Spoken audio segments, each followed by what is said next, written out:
तो नमस्कार दोस्तों, कैसे हो? उम्मीद करता हूँ कुशल मंगल से होगे। आज से हम ब्लॉगिंग शुरू करने जा रहे हैं क्योंकि हमारा चैनल काफ़ी दिनों से डेड पड़ा है। उस पर हम कोई चीज़ पोस्ट नहीं कर पा रहे हैं। उसके लिए क्षमा चाहते हैं। जो लोग हमारे सब्सक्राइबर हैं, लगभग 84,000 सब्सक्राइबर हैं। किसी रीजन की वजह से हम वहाँ अपने वीडियोज़ पोस्ट नहीं कर पा रहे थे। तो अब कोशिश करेंगे कि भाई रोज़ कोई ना कोई वीडियो आए। हाँ, वो अलग बात है कि पहले हम जो वीडियो पोस्ट करते थे वो उस तरह के वीडियो आपको न देखने को मिले, लेकिन अब आपको हमारे पर्सनल वीडियो देखने को मिलेंगे। ठीक है, तो अगर कुछ गड़बड़ होता है तो उसके लिए पहले से ही क्षमा प्रार्थी हूँ। लेकिन कोशिश करेंगे कि भाई रोज़ कोई ना कोई वीडियो हम उस पर डालें। मोस्टली तो हम उस पर शॉर्ट डालते थे, शॉर्ट वीडियो, लेकिन अब I will try to make long video as well, जिसमें कुछ नॉलेजेबल वीडियो होंगे, कुछ महापुरुषों के बारे में होगा और करंट पॉलिटिक्स हमारी चलेगी। ठीक है, तो अब जो वीडियो आएंगे उसमें आपको सारा कुछ मिलेगा।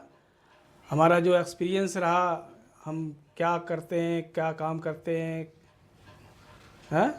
और उसके अलावा और हमारा अदर सोर्स ऑफ इनकम क्या है, किस बैकग्राउंड से मैं बिलोंग करता हूँ, कहाँ से लेकर कहाँ पहुँचा, तो ये सब चीज़ें हम आपको अपने ब्लॉग्स में डिस्कस करेंगे। ठीक है, तो आज हम अभी आपको दिखाते हैं सबसे पहले दिल्ली का मौसम कैसा है। दिल्ली के मौसम ने वाट लगा रखी है, झंड कर रखा है। दिल्ली का मौसम इतना गंदा हो रखा है, समझ से परे है। पता ही नहीं चलता कब बारिश हो रही है, कब धूप निकल रही है।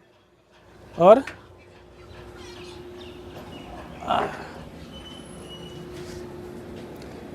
देख लीजिए ये मौसम कितना कैसा हो रहा है। ठीक है, बारिश हुई है अभी बारिश हुई है, तो बारिश की वजह से मौसम ठंडा हो गया है। साला पता ही नहीं लग रहा है कि ये अगस्त का महीना है या फिर अप्रैल का महीना है, क्योंकि जिस हिसाब से बारिश हो रही है उस हिसाब से तो यही लगता है कि दिल्ली में किसी भी महीने का कोई समय नहीं है, कभी भी कोई भी महीना आ सकता है। तो ये हाल है दिल्ली की बारिश का, दिल्ली के मौसम का। सबको पता है दिल्ली के बारे में, दिल्ली का अपना कोई मौसम नहीं होता है। जो आसपास के क्षेत्र हैं उनका जैसे मौसम बिगड़ता है, तो दिल्ली अपने आप उसका रूप, मतलब अपना रूप चेंज कर लेती है। ठीक है, पहाड़ी क्षेत्रों में अगर बर्फ़बारी होती है तो यहाँ पे मौसम ठंडा हो जाता है, और प्लेन एरिया में अगर बारिश होती है तो यहाँ मौसम और ठंडा हो जाता है। तो ये सब चीज़ें, दिल्ली का अपना मौसम नहीं है। और भाई साहब ये देखिए, ये वो प्राणी है जब तक घर में रहता है तब तक आतंक रहता है, घर से बाहर जाता है तो घर एकदम शांत हो जाता है। अब जिसने अपना पूरा खानदान बिठा रखा है, ये देखो टेडी महाराज हैं, आराम से लेटे हुए हैं, और इनके छाती पे पैर रखे हुए, इनका ये पांडा लेटा हुआ है। छाती पे पैर कौन रखता है भाई? हैं? हम। तुम छाती पे पैर क्यों रखती हो? बहुत बढ़िया लगता है, हैं? अब देखो, अब इनकी स्टडी चल रही है। ठीक है, पढ़ाई चल रही है। क्या पढ़ रही है भाई? मैं तो नोटबुक लेके नहीं गई थी, मैं इसको तो उसको टीप के लिख रही हूँ। अच्छा, नोटबुक लेके नहीं गई तो उसी के बारे में कुछ लिख रही है, जो भी काम दिया होगा उसको। ठीक है, तो अपने बारे में हम आप लोगों को बता दें कि मैं एक एमएनसी में जॉब करता हूँ। ठीक है, यूएस बेस कंपनी है। कंपनी का नाम नहीं ले सकता हूँ, ठीक है, क्योंकि ये कंप्लायंस इशू हो जाएगा अगर हमने अपनी कंपनी का नाम सोशल मीडिया पे लिया। ठीक है, तो कंपनी का नाम नहीं ले सकता हूँ। हाँ, इतना बता सकता हूँ कि यूएस बेस कंपनी है हमारी, और जैसे ही अमेरिका की शिफ्ट स्टार्ट होती है तो हमारा काम उसी समय चालू होता है। कुल मिला के अब से लगभग आधा पौना घंटा बाद हमारा काम चालू हो जाएगा। 5:30-6 बजे हमारी शिफ्ट स्टार्ट होती है। ठीक है, तो वो हमारा काम है, परमानेंट काम है। वो काम मेरा, उसी से हमारा घर चलता है, परिवार चलता है। और जो हमारा ये आप घर देख रहे हो, ठीक है, ये इसी नौकरी की वजह से ले पाए हैं हम। ठीक है, तो नौकरी हमारी भगवान ने अच्छी दी है। एक चीज़ याद रखो, आप जहाँ काम करते हो उसकी रेस्पेक्ट करो, चाहे बेशक सैलरी कम हो, लेकिन कभी ऐसा फील मत करो कि भाई ये कंपनी बेकार है, ये कंपनी की वजह से हम अपना ग्रोथ नहीं कर पा रहे। नहीं भाई, आपकी ग्रोथ कंपनी की वजह से नहीं रुकी है, वो आपकी वजह से रुकी हुई है, क्योंकि आप जब बार बार कंपनी स्विच करते हो थोड़े से पैसे के लालच के चक्कर में, तो एक लिमिट ऐसी आती है कि भाई आपके पास ना कोई परमानेंट एक्सपीरियंस होता है लॉन्ग टर्म, और फिर ना आपके पास कोई अच्छी जॉब होती है। तो एक कंपनी पकड़ लो, अच्छी कंपनी हो, जॉब सिक्योर हो, ठीक है। आगे प्रमोशन वगैरह तो फिर मैनेजमेंट के हाथ में होता है। अगर आप अच्छा काम करोगे, उनके साथ मिलकर चलोगे तो आपका प्रमोशन होगा। अगर आप उनके साथ मिलकर नहीं चलोगे तो आप कितने भी इंटेलिजेंट बने रहो, प्रमोशन आपका बहुत ही रेयर चांसेस है प्रमोशन के, ठीक है। तो हमारी शिफ्ट स्टार्ट होगी अभी। टाइम क्या हो रहा है अभी? 5 बजने वाले हैं, 4:40 हो रहे हैं, ठीक है। 5 बजे शिफ्ट स्टार्ट होगी। चलिए अब कुछ पॉलिटिकल बातें करते हैं। आज तो न्यूज़ में यही छाया हुआ है कि बंगाल में जो इलेक्शन चल रहा है उसके क्या रिएक्शन आ रहे हैं एसआईआर के बाद, कितने वोट कटे हैं, सारे न्यूज़ चैनल उसी पर डिस्कस कर रहे हैं, ठीक है। कितने वोट कटे, किसके वोट कटे हैं। तो मीडिया का मेन फोकस तो यही है कि जो 4 राज्यों में इलेक्शन होने थे उसमें से 3 राज्यों में इलेक्शन 9 तारीख को होंगे, तो जिनके लिए 5 बजे से आपका चुनाव प्रचार बंद हो जाएगा, ठीक है। तो बंगाल में अभी इलेक्शन नहीं है तो वहाँ भी चुनाव प्रचार चलेगा, ठीक है।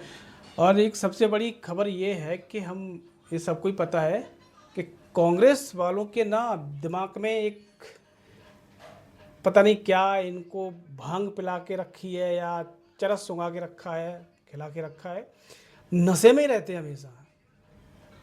कांग्रेस के बड़े बड़े नेता हमेशा नशे में ही रहते हैं, इनको समझ में नहीं आता है कि इनको क्या बोलना क्या नहीं बोलना है।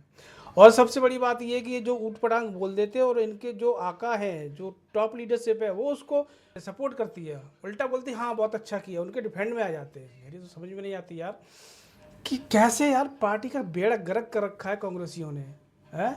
इतनी पुरानी पार्टी, लगभग 100 साल के ऊपर हो गए हैं, एक अंग्रेज के द्वारा बनाई हुई, उसके बाद फिर नेहरू के द्वारा हत्याई हुई कांग्रेस, फिर उसके बाद गांधी फैमिली के द्वारा उसे एडॉप्ट किया हुआ, इतनी पुरानी पार्टी होने के बावजूद भी उसके नेता ऐसी ओछी हरकतें करते हैं, ऐसी ओछी बातें करते हैं, समझ से परे है। पवन खेड़ा मतलब इस आदमी का तो दिमाग बाकी हिला हुआ है, इसको क्या बोलना क्या नहीं बोलना, किस नशे में रहता है। मीडिया कॉन्फ्रेंस करने आता है अलग एटीट्यूड में बैठता है। भाई आप पब्लिक फिगर हो तो आपको ऐसा बोलना है कि जिससे पब्लिक को आपकी बात का बुरा ना लगे। आपकी बात में ईगो नहीं होना चाहिए। नेता वही है जिसकी बात में कोई ईगोइस्ट ना हो। अगर नेता की बात में थोड़ा सा भी ईगो झलक मार गया, थोड़ा सा अहंकार की थोड़ी सी भी झलक आ गई ना, वहाँ से आपका पतन शुरू हो जाता है। वही कांग्रेस का हाल है। अब पवन खेड़ा ने एक प्रेस कॉन्फ्रेंस की होगी 2 दिन पहले, तो उसमें बता दिया कि हेमंता बिस्वा शर्मा की जो धर्मपत्नी है उनके 3 पासपोर्ट हैं। अब 3 पासपोर्ट भाई साहब ने दिखा भी दिए बैकग्राउंड में। अब भाई वो ज़माना कोई और था कि आप किसी पे आरोप लगा के निकल जाते थे और लोग कहते थे कोई बात नहीं, चलो होने दो, ये तो सब राजनीति है। लेकिन आजकल नहीं। हेमंता बिस्वा शर्मा और राहुल गांधी का 36 का आंकड़ा है? अगर हम कहें कि बीजेपी में नंबर 1 राहुल गांधी का कोई दुश्मन है तो नरेंद्र मोदी के बाद हेमंता बिस्वा शर्मा का नंबर आता है। और सेम पोजीशन हेमंता के लिए है। वो कुछ भी नहीं मानते कांग्रेस को तो इस समय, जिस हिसाब से कांग्रेस चल रही है। राहुल गांधी को पागल बता देते हुए हेमंता बिस्वा शर्मा। अब इतना बड़ा इल्ज़ाम लगाने के बाद हेमंता बिस्वा शर्मा ने या उनकी पत्नी ने कर दी FIR। असम की पुलिस दिल्ली पड़ी है भाई उनके घर पे पवन खेड़ा के अरेस्ट करने के लिए। और खबर आएगा पवन खेड़ा यहाँ से निकल लिए। जब बयान देते हो तो थोड़ी हिम्मत भी रखा करो कि आगे अगर कोई एक्शन होगा तो हम उसका डट के मुकाबला करेंगे। अब तुम चोर की तरह भाग गए, कहाँ हो ये भी नहीं पता है, और सुनने में आया कि हैदराबाद हो।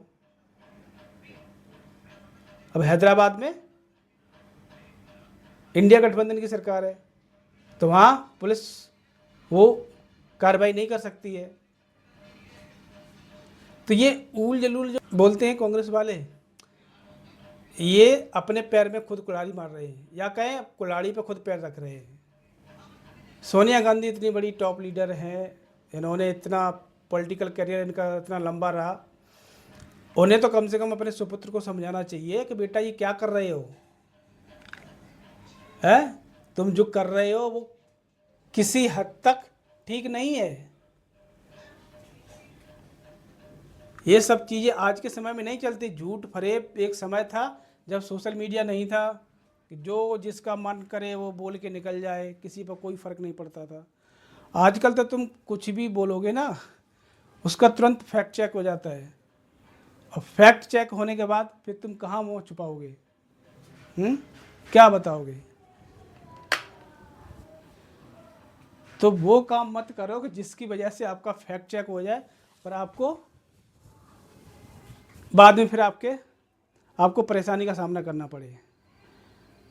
तो कांग्रेसियों को समझाने से कोई फ़ायदा नहीं है, क्योंकि राहुल गांधी इस समय अलग ही जोन में है। उन्हें इलेक्शन से मतलब नहीं होता है, उन्हें तो बस इतना है अपनी प्रेजेंस दिखानी है।